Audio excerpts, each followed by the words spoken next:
I just have one disclosure. So my life before medicine was actually in architecture, and I still work in an architecture firm called HOK. We're in about 23 cities and 3 continents. We've probably built buildings that you've walked through, whether it's Mercedes-Benz Stadium where the Super Bowl was, or LaGuardia's airport. So my mind is very much oriented in a design fashion. So the next 10 minutes or so, I'm gonna be orienting you quite a bit to design and why I think it's a necessary skill and component that we should be learning as academic surgeons, and in fact, essential to disseminating and promoting your work. I'll give you the perspective from research journals first, from my experience at Annals of Surgery, and tell you what it looks like from that end to be able to disseminate your work visually. I'll tell you a little bit about the broader landscape of academic medicine and where that has gone much wider than Annals of Surgery, much broader than journals, in fact. And then give you some practical advice. If you're able to come with me to the design studio for a day, what are the 3 or 4 things that we harp on whenever we see new people who aren't oriented to design that come up over and over? I'll try to give you some of those pearls today. So about 3 years ago, I took over the social media account for Annals of Surgery as their creative director, and I was pretty excited. This is one of the top journals in our field. It already had 10,000 followers, and this particular paper caught my attention. I'd actually been living in London, studying architecture and urban planning at the time this initiative was developed to essentially establish a coordinated trauma system in London. How often in the world does one of the largest metropolitan capitals realize they don't have a coordinated trauma health system, set an entire initiative to do it, and demonstrate significant outcomes? So I was thrilled. I told Dr. Lillimo, just give me the password to the Twitter account, and I will make sure that this paper gets seen. And so I did what everyone does. You tweet out the title of the paper that links you to the text abstract, and here was the impact of it. It'd been seen 2,000 times. 8 people were so moved by it that they shared it in their network, and 81 people went on to read the article. And I thought, gosh, if only people knew how important this article was, if they only knew what it was about quickly, they could get a hook to realize, like, this is something I should go read. So that became the birth of the visual abstract. This was the first one created almost 3 years ago now. London Trauma, after establishing an inclusive coordinated trauma system, access to a trauma specialist on first survival went from 16 to 84%. Involvement of a senior clinician within 30 minutes went from 38 to 92%. And improved survival of patients who are critically ill went from 68 to 89%. All of a sudden, you certainly haven't read the paper, you're certainly not an expert on the topic, but within about 20 seconds, I just told you the punchline and the essential findings of the paper, and this certainly had some traction. So it got seen 35,000 times in the first week. It got shared 170 times, and I think most compelling, 250 people went on to read the article. Because my mentor was Justin Dimmick, we took it to the extreme. So in the next year, we published more than 100 visual abstracts. And more than just having an innovative design idea, we used the tools of health services research to evaluate it rigorously. So we prospectively designed a randomized trial that included 44 original research articles. Half of them were disseminated as text-alone abstracts, and the other half were disseminated as visual abstracts. We then waited a 4-week washout period and shared them on our network the same way in the opposite format, so we then could compare them head-to-head, matching content in 2 different dissemination formats. And not to be too meta on you, but this is a visual abstract summarizing the impact of a visual abstract on dissemination, and essentially we were able to replicate our results across multiple content formats. And I think most importantly for a lot of us, we spend months or sometimes years developing a research project, getting it through the rigor of publication peer review process. And if you were told that there's something you could spend 2 to 3 hours on that would get your paper downloaded and read 3 times as often, I think it would compel you to do it. So sure enough, after that, we made a visual abstract primer, and we made it open source for anyone to download to learn how to do this, to develop it for their own journals. And in about 10 minutes, it had already been downloaded in 4 different continents and spread quite quickly. And I'm proud to say we're actually almost well over 100 adopters now of the visual abstract. Some small journals you may have heard of, the New England Journal of Medicine, the BMJ, and most recently there, the CDC. And what we did is we essentially shared the templates that we used for Annals, and every journal adopted it into their own branding and their own format. What's caught a lot of authors off guard is that outside of New England Journal and maybe JAMA and the CDC, they've now actually been asking authors to create them themselves. So they've been disseminating the templates and said, it's time for you to do it. So you haven't been compelled to start developing your design skill set or integrate some millennials into your research team who may have more of a knack for this. The pressure is coming. So I want us to go a little bit beyond journals. I think the journals adopting visual abstracts to disseminate work is interesting, but the impact is much broader. And I hope in the next few examples will sort of inspire you that adding a design tool to your research work will actually make you have much more impact and a much higher profile in your communities. So the CDC was the next adopter of the visual abstract. If any of you follow them for their disease outbreaks, you'll know that they put out a weekly public service announcement. This was one of their recent ones, and this was the first one they did as a visual abstract that showed that 6 out of 10 middle schoolers and 7 out of 10 high schoolers don't get an adequate amount of sleep. This was a study they spent years trying to survey adequately, make sure the epidemiology was correct. When they did it as a visual abstract in their first week, it got seen 1.4 million times, and 14,000 people downloaded the report. And of course, they're the CDC, and I said, well, this is just a product of you guys being the CDC. This was on par with what they had for the Ebola outbreak and similar outbreaks for hits to their website.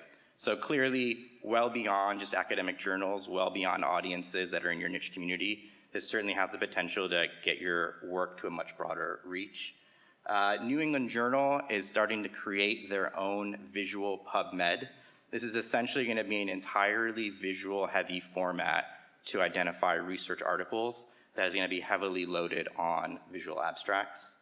If any of you follow Dr. Chelsea Harris on Twitter, you'll know the phenomenon of live visual abstracts, where essentially she's gone to conferences and when someone gives a talk, extracts the 5 or 6 key points and tweets it out with a link to the talk.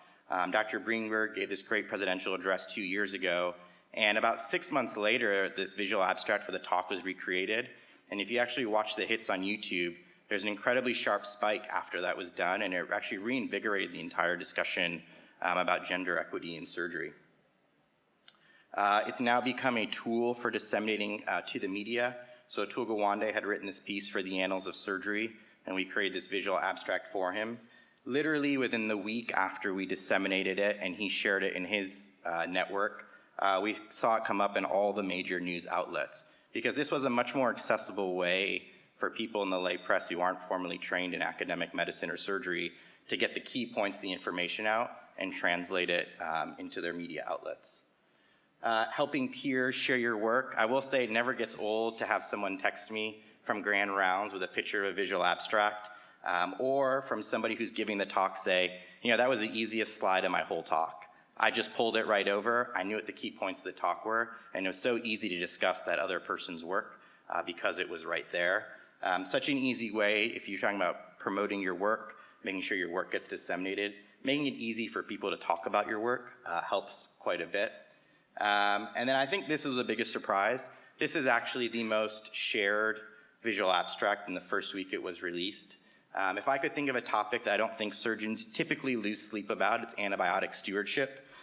This was a consensus guideline of 7 recommendations for antibiotic stewardship. Not only got shared and downloaded a bunch, I actually saw one of these printed out in an internal medicine workroom where the residents sit right by the computer, and you could almost imagine somebody second guessing before they ordered antibiotics, seeing these guidelines right in front of them. So there's actually a group at Brown now who's writing an R01 to test whether or not this could actually be used as a behavior intervention.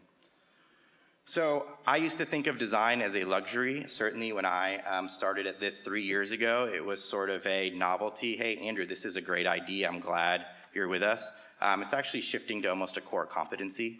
So at UNC, they now teach it in their School of Public Health as part of their foundation course for graduate students. At Brown, it's now part of their medical school curriculum. In the AAS fall course, we taught it 2 years ago.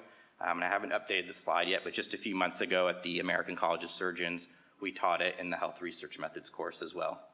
So what's the secret sauce? How do you go from something that's in text that people have a hard time engaging to getting to a visual format that disseminates much more quickly? As I mentioned, the full visual abstract primer you can download. It's in its 4th edition. It's well over 50 pages now with 10 contributors from all the different journals who've adopted it, who shared their tips and tricks on how to do it. So I'm going to skip over that, but maybe of more interest and a little more unique, some things that I haven't shared in many of these talks is just some practical advice from the studio. So I don't think most people in this room are either architects or designers, but if you were and you spent time in studio, there's a lot of conversations we have about why certain design works and why some doesn't. So for the purpose of this, I'll give you a couple of illustrative examples to pull out some themes that I think you can take back to your own work to make it more effective. And it's fun to look at the things that visually work. When you go to Apple's website, you know exactly what they want you to do when you get there, and you know exactly where to look. When you go to Google, does anyone go to Google's website and think, what am I supposed to do here? It's really just not clear. It's perfectly clear. This is the New York Times. This is CNN. And this is IDEO. This is the world's most coveted consulting firm in design. This is a firm whose entire backbone of their billing is on design, and they have a white website with less than a dozen words, 3 that are in large font. So what do all these websites have in common? What makes some of the world's most visited websites effective? There's probably 3 themes that stand out to designers. One, they almost always have white backgrounds. It's very unusual to find an effective image or website that's disseminated that has a busy or non-white background. 2, they're in short phrases. They're little things that you can latch onto quickly. And 3, there's always a clear direction about where you're supposed to go. You see what I did there? It's another meta-meta thing going on.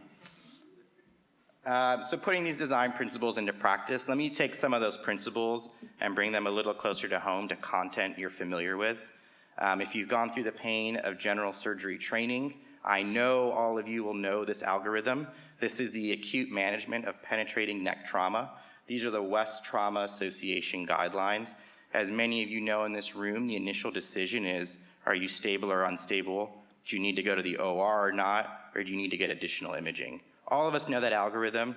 The West guidelines laid out in a very nuanced fashion based on what zone's been penetrated, some other caveats about what diagnostics are available. This certainly is known to all of us, oral boards, we all study it. Interestingly, when you look at what people actually look up and cite and what they use in their talks, it's actually this version. This is made on a Wikipedia page by some emergency medicine doctors. I think they're actually medical students at the time. And it's very clear. If there's platysma violation, you want to evaluate, are there hard signs, yes or no? If there are, secure the airway and you're in the OR. If not, and there are soft signs, they need additional imaging with a CTA neck. Same content, it's not as thorough, but it's certainly much more clear. And this image has disseminated almost 5 or 6 times more than the West Trauma Guidelines figure. The figure I showed you before in the randomized trial, similar concepts, simple white background. These short phrases almost makes it easy for you to just move across the figure and get the key points. And there's also no question about which direction you're supposed to go. No one looks at this figure and says, article visits, what's that about? No, everyone starts with original research articles and a 44. So these are 4 practical things that I'll leave you with. Some easy wins in your design. And I would just encourage you, when you start watching other talks or looking at your own slides, think if there's any of these 4 things that you can do to even 1 or 2 of your slides. Having just a clean, simple background, giving a clear direction. No one should ever have to guess where they're supposed to look when they're looking at your slides. Prioritizing clarity over completeness. I know a lot of us feel so committed to our work. You want every detail and every nuance. But think about it like morning rounds where you have to round on 20 patients in an hour. You can't find out what the cat's name was or what exactly the weight of the emesis was overnight. You just want to know that there are no acute events. There was emesis ×1, and they're still not passing flatus. There's key elements. We're all trained in surgery to be that clear and concise, and we need to translate that skill set into our work. And then end user focused. Everyone is busy. I've yet to be in any forum where I've been invited to give this talk, whether it's surgery or otherwise, where people said, you know what, I actually do have some extra time. I really do want to read the appendix. I really do want to go through the methods section line by line. Everyone that you're going to present to is busy, and they want something clear, concise, that they can take home to focus on. So with that, I'll say thank you and go blue. Be happy to take questions.